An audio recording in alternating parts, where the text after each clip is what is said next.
Population اگر double triple بھی ہوگی تو بھی کوئی نقصان نہیں. وہ پرابلم ہے گورنمنٹ کے پاس کہ گورنمنٹ کو انسان کو صحیح طریقے سے استعمال کرنے نہیں آتا ہے. تو ہم کہتے ہیں ہم دو ہمارے دو، ایک کے بعد ابھی نہیں، دو کے بعد کبھی نہیں.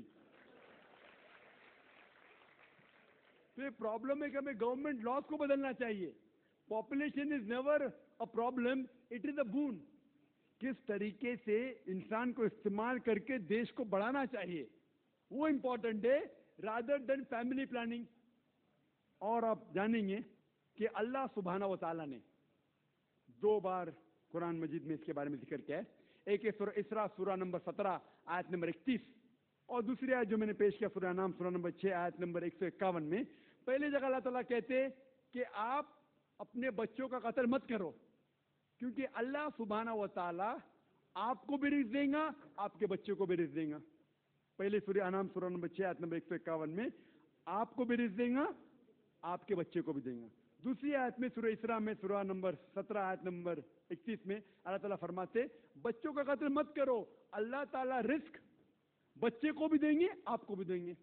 ابھی یہاں ادلا بدلی ہو جاتی. پہلے آیت میں کہا گیا کہ آپ کو رزق دیں گے، آپ کے بچے کو بھی. دوسری آیت میں کہا گیا آپ کے بچے کو بھی رزق دیں گے، آپ کو بھی دیں گے. معنی تو ایک ہے، لیکن اللہ سبحانہ و تعالیٰ ہر قرآن کا الفاظ کا ایک وزن ہے. اگر آپ تحقیق کریں گے تو یہ پتا چلتا ہے کہ پہلی آیت خصوصاً غریبوں کے لیے ہے.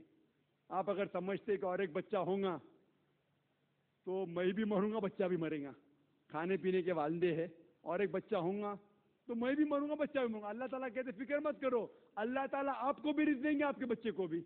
وہ دوسری آیت امیروں کے لیے کہ میں چاہتا ہوں کہ 3-4 سال بعد میں میرے بیٹے کو انجینئر بناؤں گا، میں میرے بیٹے کو ڈاکٹر بناؤں گا، تو میں چاہتا ہوں کہ کم بچے ہو. تو اللہ تعالیٰ کہتا ہے اللہ تعالیٰ رزق آپ کے بچے کو بھی دیتا ہے، آپ کو بھی دیتا ہے. Order is interchange. اور میں مثال دیے آپ دیکھیں گے جتنے نوبل پرائز ونر ہے، یہ ضروری نہیں کہ وہ ایک ہی بچے تھے اپنے والدین کے نوبل پرائز ملا. تو یہ غلط فہمی ہے. اور اللہ سبحانہ و تعالیٰ نیچرل فیملی پلاننگ دے چکا ہے. اسلام میں نیچرل فیملی پلاننگ ہے جو قرآن کی آیت ہے سورہ لقمان سورہ نمبر 31 آیت نمبر 14 کہ ماں نے اپنے بچے کو 2 سال تک دودھ پلایا. اور آپ ڈاکٹر ہونے کے ناطے جانتے ہوئیں گے کہ جب ماں اپنی چھاتی کا دودھ بچے کو پلاتی ہے تو اس کو لیکٹیشن امینوریا ہوتا ہے، مطلب اس کو اور ایک بچہ پیدا ہونا بہت مشکل ہے. یہ اللہ سبحانہ و تعالیٰ نیچرل فیملی پلاننگ کر چکا ہے. لیکن افسوس کی بات ہے کہ آج کی خواتین بریسٹ فیڈنگ میں نہیں مانتے کیونکہ ان کا فگر خراب ہوتا ہے. سب سے اچھی چیز بچے کے لیے ماں کا دودھ. کوئی بھی نیسلے کوئی بھی ملک پاؤڈر اس کی برابری کر ہی نہیں سکتا ہے. تو اللہ has given natural method of family planning. میں جانتا ہوں کہ یہ 100% سیف نہیں ہے، اسی لیے قرآن مجید کی ایک آیت ہے سورہ عمران سورہ نمبر 3 آیت نمبر 54 میں مکروا مکر اللہ واللہ خیر الماکرین. انہوں نے پلان کیا اور پلاٹ کیا، اللہ سبحانہ و تعالیٰ نے بھی پلان کیا، اور اللہ سبحانہ و تعالیٰ سب سے اچھا ماہر ہے پلاننگ میں. اگر آپ سمجھتے کہ آپ پلاننگ کر سکتے فیملی کے لیے، آپ کی فیملی، آپ کو پوری اجازت ہے. آپ سمجھتے کہ اللہ تعالیٰ آپ سے بہتر کر سکتا ہے تو اللہ پہ چھوڑیے. جناب ڈاکٹر ذاکر صاحب، میں اس پروگرام میں آنے میں تھوڑا سا دیر ہو گئی میرے کو، اور اگر میں یہاں نہیں آ پاتا تو شاید اپنے آپ کو زندگی بھر معاف نہیں کر پاتا. آگرہ کی سرزمین پر آ کے آپ نے یہ جو روشنائی جگائی ہے، یہ واقعی میں ہم تو اس اللہ تعالیٰ سے دعا کریں گے.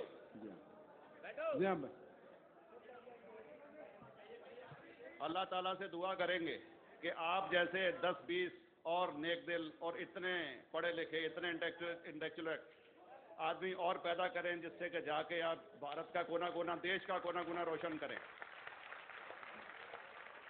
تہہ دل سے سواگت آپ کا. میرا ایک چھوٹا سا سوال سے پہلے تھوڑا سا ایک ہمارے بھی گرو گرنتھ صاحب کے اندر گرو نانک صاحب نے پوری دنیا کا چکر لگایا، جس کے اندر مکہ مدینہ بھی شامل ہے. اور جیسا کہ ایک سوال اس سے پہلے ہو چکا ہے کہ غیر مسلم جو ہے مکہ مدینہ میں الاؤڈ نہیں، یا وہاں کا کینٹونمنٹ جو ہے پرمیشن نہیں دیتا. مگر یہ تو طے ہے، آپ مانتے ہیں، اسلام مانتا ہے، ہم مانتے ہیں، ہمارے گرنتھوں کے اندر درج ہے.